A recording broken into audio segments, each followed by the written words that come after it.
Assalamualaikum warahmatullahi wabarakatuh. Bismillahirrahmanirrahim. 145 hadits tentang ruqyah yang ke-16 sampai ke-30. 16. Muwatta Malik 1484 telah menceritakan kepadaku dari Malik dari Nafi bahwa Abdullah bin Umar berobat dengan cara kei karena sakit pada wajahnya, dan ia juga pernah diruqyah karena sengatan kala jengking. 17. Sunan Tirmizi 1980 telah menceritakan kepada kami Muhammad bin Bashar, telah menceritakan kepada kami Abdurrahman bin Mahdi, telah menceritakan kepada kami Sufyan dari Mansur dari Mujahid dari Akar bin Al-Mughirah bin Syubah dari bapaknya. Ia berkata, Rasulullah Shallallahu Alaihi Wasallam bersabda, barang siapa yang berobat dengan kei atau meminta untuk diruqyah, maka sungguhnya ia telah berlepas diri dari sifat tawakal. Abu Isa berkata, hadits semakna juga diriwayatkan dari Ibnu Mas'ud, Ibnu Abbas, dan Imran bin Husain. Abu Isa berkata, ini adalah hadits Hasan Syahih. 18. Sunan Tirmizi 1981 telah menceritakan kepada kami Abdah bin Abdullah Al-Huzai, telah menceritakan kepada kami Muawiyah bin Hisham dari Sufyan dari Ashim Al-Ahwal dari Abdullah bin Harits dari Anas. Ia berkata, sesungguhnya Rasulullah Shallallahu Alaihi Wasallam membolehkan ruqyah karena terkena racun, ain, sejenis gangguan hasad dari jin dan manusia, dan luka. 19. Sunan Tirmizi 1982 telah menceritakan kepada kami Mahmud bin Hailan, telah menceritakan kepada kami Yahya bin Adam dan Abu Nuaim, keduanya berkata, telah menceritakan kepada kami Sufyan dari Ashim Al-Ahwal dari Yusuf bin Abdullah bin Harits dari Anas bin Malik bahwasanya Rasulullah Shallallahu Alaihi Wasallam membolehkan pengobatan dengan ruqyah akibat terkena racun atau terluka. Abu Isa berkata, ini adalah hadits Hasan Syahih Gharib. Abu Isa berkata lagi, menurutku hadits ini lebih syahih daripada haditsnya Muawiyah bin Hisham dari Sufyan. Abu Isa berkata, hadits semakna juga diriwayatkan dari Buraidah, Imran bin Husain, Jabir, Aisyah, Talqi bin Ali, Amr bin Hazm dan Abu Huzamah dari bapaknya.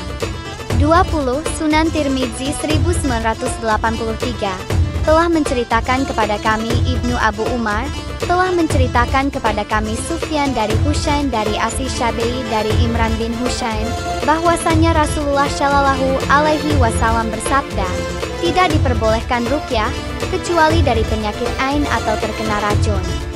Abu Isa berkata, Syubah juga meriwayatkan hadits ini dari Husain dari Asi Syabai dari Buraidah dari Nabi Shallallahu Alaihi Wasallam semisalnya.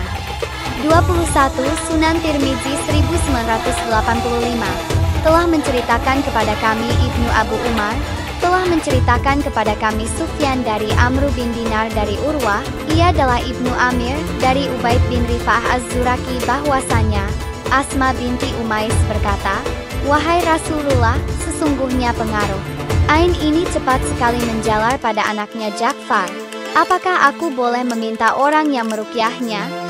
Maka beliau menjawab, iya, seandainya ada yang mendahului takdir tentu dia adalah ain, namun dia tidak dapat mendahuluinya. Berkata Abu Isa, hadits semakna juga diriwayatkan dari Imran bin Husain dan Buraidah, dan ini merupakan hadits Hasan Syahih. Dan hadits ini juga telah diriwayatkan dari Ayyub dari Amr bin Dinar dari Urwah bin Amir dari Ubaid bin Rifa'ah dari Asma binti Umais dari Nabi Shallallahu Alaihi Wasallam. Demikian pula Hasan bin Ali Al-Halal telah menceritakannya kepada kami. Ia berkata, telah menceritakan kepada kami Abdur Razak dari Ammar dari Ayyub dengan hadits ini. 22. Sunan Tirmizi 1989 telah menceritakan kepada kami Hanad, telah menceritakan kepada kami Abu Muawiyah dari Al-Amasi dari Ja'far bin Iyas dari Abu Namrah dari Saidi bin Al-Hudri. Ia berkata, Rasulullah Shallallahu Alaihi Wasallam pernah mengutusku dalam suatu sariyah. Kemudian kami singgah pada suatu kaum dan meminta untuk dijamu, namun mereka tidak mau memberikan jamuan. Lalu pemimpin mereka terkena sengatan, maka kami pun segera mendatanginya. Mereka bertanya, apakah di antara kalian ada yang bisa meruqyah dari sengatan kalajengking? Aku berkata, ya, sayalah orangnya. Namun saya tidak akan meruqyah hingga kalian member seekor kambing untuk kami.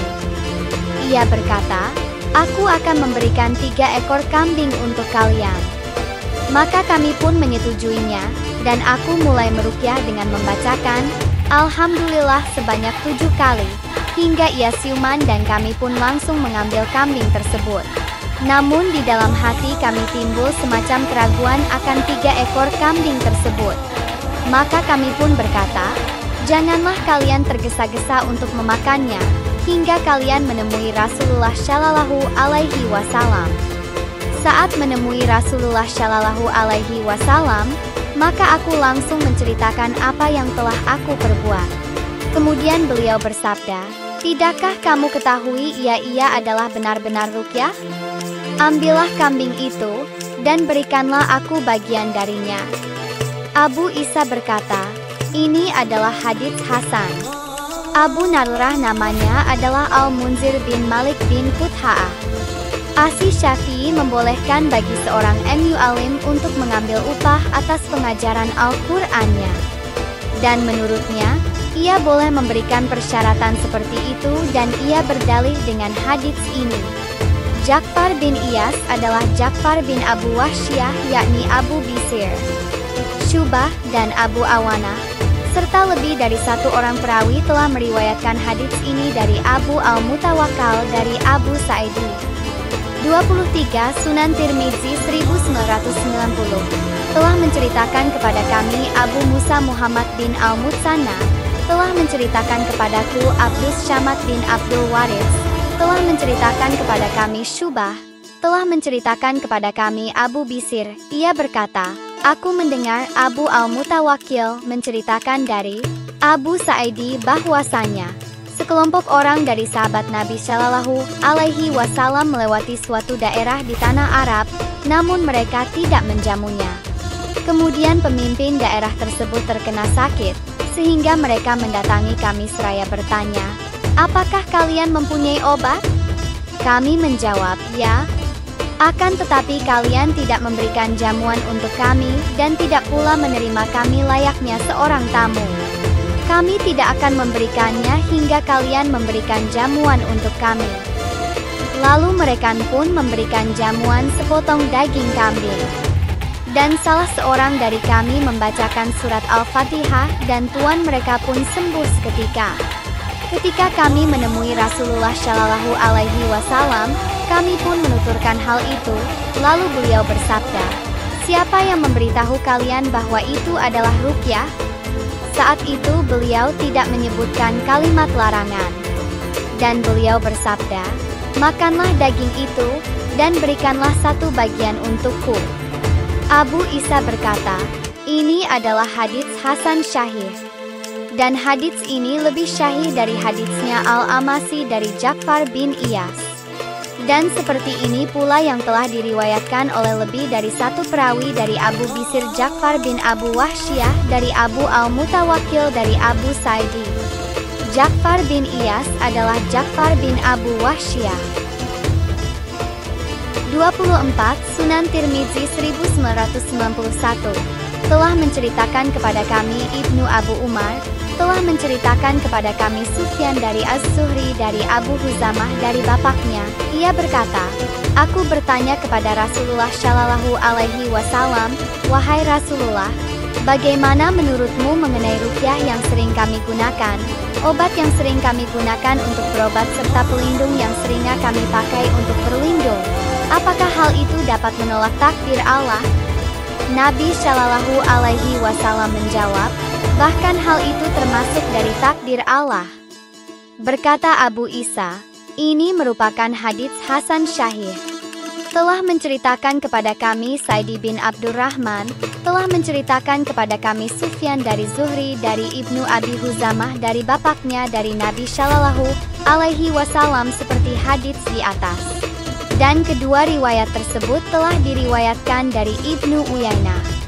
Maka sebagian mereka berkata, dari Abi Huzaimah dari bapaknya, dan sebagian lagi berkata, dari Ibnu Abi Huzaimah dari bapaknya. Dan selain Ibnu Uyainah juga ada yang meriwayatkan hadits ini dari Zuhri dari Abi Huzaimah dari bapaknya. Namun hadits ini lebih syahih dan kami tidak mengetahui Ibnu Huzaimah meriwayatkan selain hadits ini. 25 Sunan Tirmizi 2074 telah menceritakan kepada kami Saidi bin Abdurrahman Al-Mahzumi, telah menceritakan kepada kami Sufyan bin Uyainah dari Az-Zuhri dari Ibnu Abu Huzamah dari bapaknya, bahwasanya seorang lelaki mendatangi Nabi Shallallahu Alaihi Wasallam dan berkata, "Wahai Rasulullah, bagaimanakah menurut Anda mengenai ruqyah yang kita gunakan untuk meruqyah dan juga obat yang kita gunakan untuk berobat, dan hal-hal yang kita takuti? Apakah semua itu dapat menolak takdir Allah?" Maka beliau menjawab, hal itu juga termasuk takdir Allah. Abu Isa berkata, hadits ini tidak kami ketahui kecuali dari haditsnya Az-Zuhri. Dan hadits ini telah diriwayatkan pula oleh lebih dari seorang perawi dari Sufyan dari Az-Zuhri, dari Abu Huzamah, dari bapaknya. Dan ini lebih syahih. Seperti ini pula yang dikatakan oleh lebih dari seorang dari Az-Zuhri dari Abu Huzamah dari bapaknya. 26 Syahih Bukhari 2115 telah menceritakan kepada kami Abu Ananuman telah menceritakan kepada kami Abu Awanah dari Abu Bishr dari Abu Al-Mutawakkil dari Abu Sa'idi radhiyallahu anhu berkata, ada rombongan beberapa orang dari sahabat Nabi Shallallahu Alaihi Wasallam yang bepergian dalam suatu perjalanan, hingga ketika mereka sampai di salah satu perkampungan Arab penduduk setempat, mereka meminta agar bersedia menerima mereka sebagai tamu penduduk tersebut, namun penduduk menolak. Kemudian kepala suku kampung tersebut terkena sengatan binatang lalu diusahakan segala sesuatu untuk menyembuhkannya namun belum berhasil. Lalu di antara mereka ada yang berkata, coba kalian temui rombongan itu, semoga ada di antara mereka yang memiliki sesuatu. Lalu mereka mendatangi rombongan dan berkata, wahai rombongan, sesungguhnya kepala suku kami telah digigit binatang dan kami telah mengusahakan pengobatannya namun belum berhasil. Apakah ada di antara kalian yang dapat menyembuhkannya? Maka berkata seorang dari rombongan, ya, demi Allah aku akan mengobati, namun demi Allah kemarin kami meminta untuk menjadi tamu kalian namun kalian tidak berkenan, maka aku tidak akan menjadi orang yang mengobati kecuali bila kalian memberi upah. Akhirnya mereka sepakat dengan imbalan puluhan ekor kambing. Maka dia berangkat dan membaca Alhamdulillah Rabbil Alamin surat Al-Fatihah, seakan penyakit lepas dari ikatan tali padahal dia pergi tidak membawa obat apapun. Dia berkata, maka mereka membayar upah yang telah mereka sepakati kepadanya. Seorang dari mereka berkata, bagilah kambing-kambing itu. Maka orang yang mengobati berkata, jangan kalian bagikan hingga kita temui Nabi Shallallahu Alaihi Wasallam lalu kita ceritakan kejadian tersebut kepada beliau, dan kita tunggu apa yang akan beliau perintahkan kepada kita. Akhirnya rombongan menghadap Rasulullah Shallallahu Alaihi Wasallam lalu mereka menceritakan peristiwa tersebut. Beliau berkata, kamu tahu dari mana kalau Al-Fatihah itu bisa sebagai ruqyah obat? Kemudian beliau melanjutkan, kalian telah melakukan perbuatan yang benar, maka bagilah upah kambing-kambing tersebut dan sertakanlah aku bersama kalian sebagai orang yang menerima upah tersebut. Maka Rasulullah Shallallahu Alaihi Wasallam tertawa. Abu Abdullah Al-Bukhari berkata, dan Syubah berkata, telah menceritakan kepada kami Abu Bishr, aku mendengar Abu Al-Mutawakkil seperti hadits ini.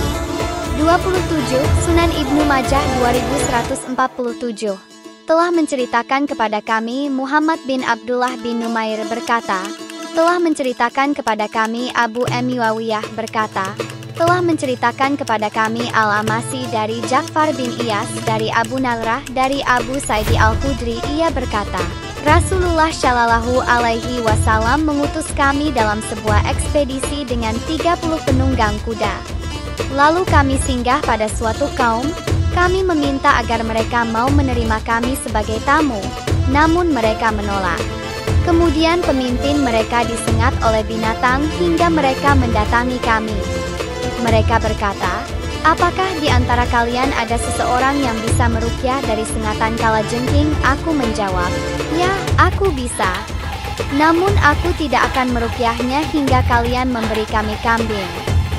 Mereka berkata, kami akan memberikan 30 kambing kepada kalian. Kami pun sepakat dengan mereka. Kemudian aku bacakan Alhamdulillah sebanyak 7 kali, dan ia pun sembuh. Lantas kami mengambil kambing tersebut, namun ada sesuatu yang mengganjal dalam hati kami, hingga kami berkata, janganlah kalian terburu-buru sehingga kita mendatangi Nabi Shallallahu Alaihi Wasallam. Ketika kami tiba di Madinah, aku ceritakan apa yang telah aku lakukan itu kepada beliau. Beliau pun bersabda, tidak tahukan kalian bahwa itu adalah ruqyah? Bagikanlah kambing itu dan berikan bagianku. Telah menceritakan kepada kami Abu Quraib berkata, telah menceritakan kepada kami Hushaim berkata, telah menceritakan kepada kami Abu Bisir dari Ibnu Abu Al-Mutawakkil dari Abu Al-Mutawakkil dari Abu Sa'idi dari Nabi Shallallahu Alaihi Wasallam sebagaimana dalam hadis.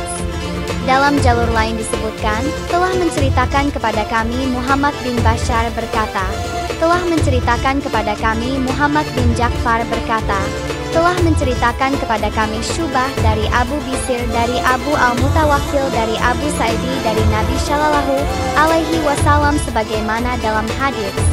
Abdullah berkata, yang benar, dia adalah Abu Al-Mutawakkil.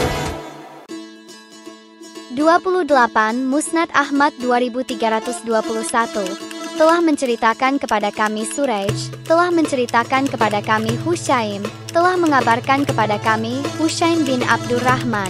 Ia berkata, aku pernah bersama Sa'id bin Jubair. Ia bertanya, siapakah di antara kalian yang melihat bintang yang jatuh tadi malam? Aku menjawab, aku. Kemudian aku berkata, saat itu aku tidak sedang mengerjakan sholat karena aku tersengat. Ia bertanya, lalu apa yang engkau lakukan? Aku menjawab, aku meminta agar diruqyah. Ia bertanya lagi, apa yang mendorongmu melakukan itu? Aku menjawab, telah menceritakan kepadaku Asy-Syafi'i, sebuah hadits dari Buraidah Al-Aslami, bahwa ia berkata, tidak ada ruqyah kecuali karena ain, pandangan jahat, hasad, atau bisa, sengatan hewan berbisa. Maka Sa'idi, maksudnya Ibnu Jubair berkata, bagus sekali orang yang telah melakukan apa yang didengar. Kemudian ia berkata, telah menceritakan kepada kami Ibnu Abbas dari Nabi Shallallahu Alaihi Wasallam. Beliau bersabda, telah dinampakkan kepadaku umat-umat, maka aku melihat seorang nabi bersama beberapa orang, seorang nabi bersama satu orang saja dan seorang nabi tanpa seorang pun bersamanya. Lalu tiba-tiba dinampakkan kepadaku kumpulan hitam yang besar. Lalu aku bertanya, apakah ini umatku? Dikatakan padaku, ini adalah Musa dan kaumnya, tapi lihatlah di ujung sebelah sana. Ternyata aku melihat ada kumpulan hitam yang besar. Kemudian dikatakan lagi padaku, lihat juga yang sebelah sana. Ternyata aku juga melihat ada kumpulan hitam yang besar. Lalu dikatakan padaku, ini adalah umatmu, dan bersama mereka ada 70.000 orang yang akan masuk surga tanpa hisab juga tanpa adzab. Kemudian Nabi Shallallahu Alaihi Wasallam berdiri dan masuk ke rumahnya. Maka orang-orang pun membicarakan hal tersebut. Mereka bertanya, siapakah mereka yang akan masuk surga tanpa hisab dan juga tanpa adzab? Sebagian mereka berkata, mungkin mereka adalah orang-orang yang menemani Nabi Shallallahu Alaihi Wasallam. Sebagian lagi berkata, mungkin mereka adalah orang-orang yang dilahirkan dalam keadaan Islam dan tidak pernah menyekutukan Allah sedikit pun. Dan mereka pun menyebutkan berbagai macam hal. Lalu Nabi Shallallahu Alaihi Wasallam keluar menemui mereka dan bertanya, "Apa yang sedang kalian perbincangkan?" Mereka pun menyampaikan pendapat-pendapat mereka. Maka beliau bersabda, "Mereka adalah orang-orang yang tidak pernah menggunakan pengobatan dengan besi panas, tidak pernah meminta untuk diruqyah, tidak pernah bertathayur, dan kepada Tuhan merekalah mereka bertawakal." Lalu Ukasyah bin Mihsan al-Asadi berdiri dan berkata, "Apakah aku termasuk di antara mereka, wahai Rasulullah?" Beliau menjawab, "Engkau termasuk di antara mereka." Kemudian yang lainnya berdiri lalu bertanya, "Apakah aku juga termasuk di antara mereka, wahai Rasulullah?" Maka Rasulullah Shallallahu Alaihi Wasallam menjawab, "Ukasyah telah mendahuluimu dalam hal ini. Telah menceritakan kepada kami Syuja, telah menceritakan kepada kami Husain." Seperti itu. 29 Sunan Tirmizi 2370. Telah menceritakan kepada kami Abu Hashim Abdullah bin Ahmad bin Yunus Kufi. Telah menceritakan kepada kami Absar bin Al-Qasim.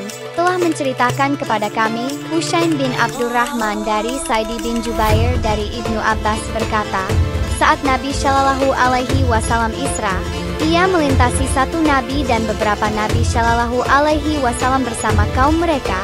Satu nabi dan beberapa nabi Shallallahu Alaihi Wasallam bersama beberapa orang. Satu nabi dan beberapa nabi Shallallahu Alaihi Wasallam tidak bersama seorang pun hingga beliau melewati sekumpulan besar manusia. Aku bertanya, siapa dia? Dijawab, Musa dan kaumnya. Tapi angkatlah kepalamu lalu lihatlah. Ternyata sekelompok besar manusia menutupi ufuk dari sisi ini dan sisi ini. Dikatakan, mereka adalah umatmu dan diantara umatmu itu ada 70.000 yang masuk surga tanpa hisab. Beliau masuk lalu para sahabat tidak bertanya kepada beliau dan beliau tidak memberi penjelasan pada mereka. Lalu mereka bertanya, kamikah mereka itu? Ada yang menjawab, mereka adalah anak-anak kami yang meninggal dunia di atas fitrah dan Islam. Lalu Nabi Shallallahu Alaihi Wasallam keluar dan bersabda, mereka adalah orang-orang yang tidak mengecos, berobat dengan sundutan api, tidak meminta diruqyah, tidak berfirasat buruk karena kedatangan hewan dan mereka bertawakal kepada Rabb mereka. Ukasyah bin Mihsan berdiri lalu bertanya, saya termasuk dari mereka wahai Rasulullah? Beliau menjawab, ya. Yang lain berdiri lalu bertanya, saya termasuk dari mereka? Beliau menjawab, kau sudah didahului Ukasyah. Berkata Abu Isa, hadits ini Hasan Syahih dan dalam hal ini ada hadits serupa dari Ibnu Mas'ud dan Abu Hurairah. 30 Musnad Ahmad 2800.